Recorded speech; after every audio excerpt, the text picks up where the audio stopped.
नमस्कार, आप सभी का हमारे YouTube चैनल में हार्दिक स्वागत है। रामकृष्ण परमहंस जी के सदुपदेश की जो सीरीज शुरू की थी, उसी सीरीज का ये अगला वीडियो है। और इस वीडियो में जो हम पहला उपदेश पढ़ेंगे, जो अध्याय है, वो है साधना के अधिकारी। और इसके तहत जो पहला उपदेश है वो है, जैसे आम, सेव, नारंगी आदि मधुर फल भगवान की सेवा में अर्पण किए जाते हैं और अन्य लोगों के काम में भी आते हैं, किंतु जब कौवा उन फलों को जुठार जाता है तब वे न तो देव सेवा के योग्य रहते हैं और न ही मनुष्यों के काम के। पवित्र हृदय बालकों की भी ऐसी ही दशा है। यदि बचपन से धर्म पर आरूढ़ किए जावें तो इस लोक परलोक दोनों की साधना भली भांति कर सकते हैं, परंतु एक बार उनके मन में विषय बुद्धि का प्रवेश होते ही वे किसी काम के नहीं रहते। स्वार्थ और परमार्थ दोनों से हाथ धो बैठते हैं। अगली शिक्षा, जानते हो मैं बच्चों पर इतना प्रेम क्यों करता हूं? बचपन में उनका मन 16 आने उन्हीं के पास रहता है। बड़े होने पर उनका मन कई कामों में बंट जाता है। विवाह होने पर 8 आना मन स्त्री में, बच्चे होने पे 4 आना बच्चों में और शेष 4 आना अन्य विषयों में बंट जाता है। बचपन में ईश्वर की प्राप्ति की चेष्टा करना बहुत सुगम है।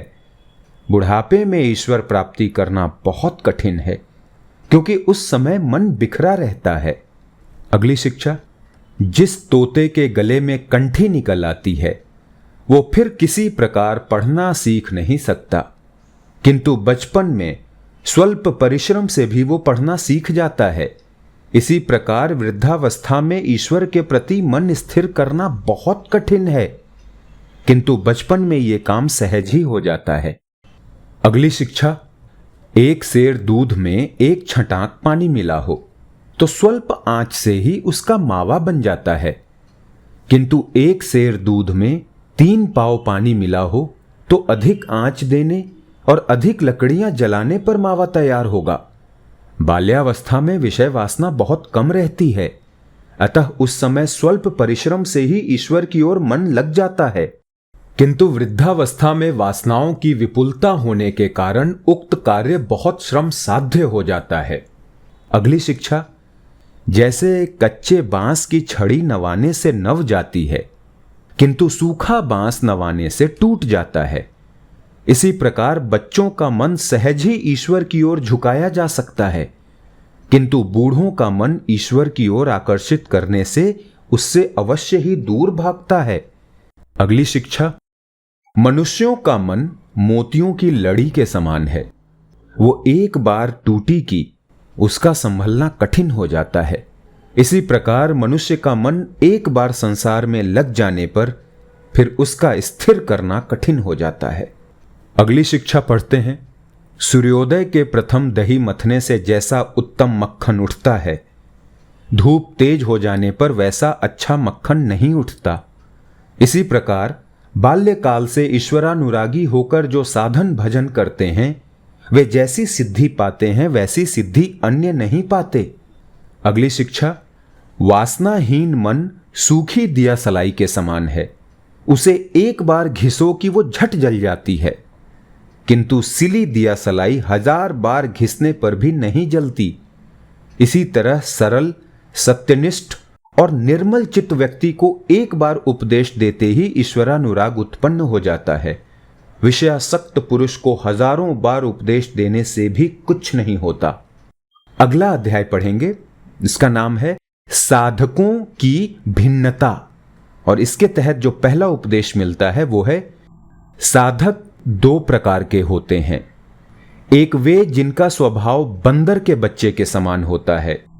बंदर का बच्चा जब अपनी मां को कहीं जाते देखता है तो झट दौड़कर उसके पेट से चिपक जाता है। वो जानता है कि जो मैं अपनी मां को न पकड़ूंगा तो वो मुझे न ले जाएगी। दूसरे वे जिनका स्वभाव बिल्ली के बच्चे के समान होता है। बिल्ली के बच्चे अपनी मां पर ही भरोसा रखते हैं। वे जानते हैं कि उसकी जहां इच्छा होगी वह वहां रखेगी, अतएव वे म्याऊं म्याऊं करते हुए एक ही जगह बैठे रहते हैं, और जब बिल्ली उनको स्थानांतरित करना चाहती है तब उन्हें अपने मुंह में दबाकर ले जाती है। ज्ञानी और कर्मशील साधक बंदर के बच्चे के समान स्वावलंबी हैं। वे अपने पुरुषार्थ द्वारा ईश्वर लाभ करने की चेष्टा किया करते हैं और भक्तजन हरि चरणों में आत्मसमर्पण करके बिल्ली के बच्चों की तरह निश्चिंत होकर बैठे रहते हैं। अगली शिक्षा जो मिलती है, एक मनुष्य किसी का पिता, किसी का भाई, किसी का पुत्र, किसी का मामा, किसी का दामाद, किसी का ससुर होता है। देखो, यहां एक मनुष्य होने पर भी संबंध भेद से उसके अनेक भेद हो जाते हैं। इसी प्रकार एक सच्चिदानंद की भक्तगण शांत, दास्य, वात्सल्य, मधुर प्रभृति नाना भावों से उपासना किया करते हैं। आइए अगली शिक्षा देखते हैं। जिसका जैसा भाव होता है उसे वैसा ही लाभ होता है, अर्थात जो उन्हें चाहता है वो उन्हें पाता है और जो उन्हें न चाहकर उनके ऐश्वर्य की कामना करता है वो उसे ही पाता है। आइए अगली शिक्षा पढ़ते हैं। भक्त किंवा ज्ञानियों की महिमा संसार में प्रकट हो जाने पर उनका रहना कठिन हो जाता है। लोगों के झुंड आकर उनको घेरते हैं। जैसे हाथी के 2 प्रकार के दांत होते हैं, खाने के और दिखाने के और। इसी प्रकार अनेक समय साधक लोग अपने मन के भाव को छिपाकर अन्य ही प्रकार का भाव प्रदर्शित किया करते हैं। धन्यवाद। पढ़ते रहिए, समझते रहिए।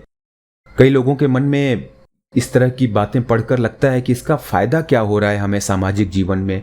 तो यहां देखिए, फायदे के लिए ही हर चीज नहीं होती है। कई चीजें आपको अपने आत्मा को संतुष्ट करने के लिए भी होता है, खुश होने के लिए भी होता है।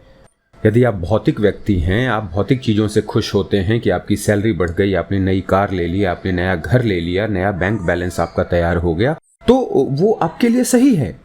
लेकिन दुनिया में हर कोई आपके जैसा नहीं है। कई लोग ऐसे हैं जो अध्यात्म से, ऐसी बातों से संतुष्ट होते हैं, शांत होते हैं, तो हम सिर्फ उनके लिए ऐसी बातें करते हैं, पढ़ते हैं और हम अपने को शांत करते हैं। तो कहीं मतलब नहीं निकालना होता है कि इससे मुझे फायदा क्या हो रहा है। फायदा कुछ नहीं होता है। आप समझ के अपने जीवन को शांत और सुखपूर्वक कर लेंगे, यही आपका फायदा है। मुलाकात होगी अगले वीडियो में अन्य उपदेशों के साथ। धन्यवाद। जय हिंद।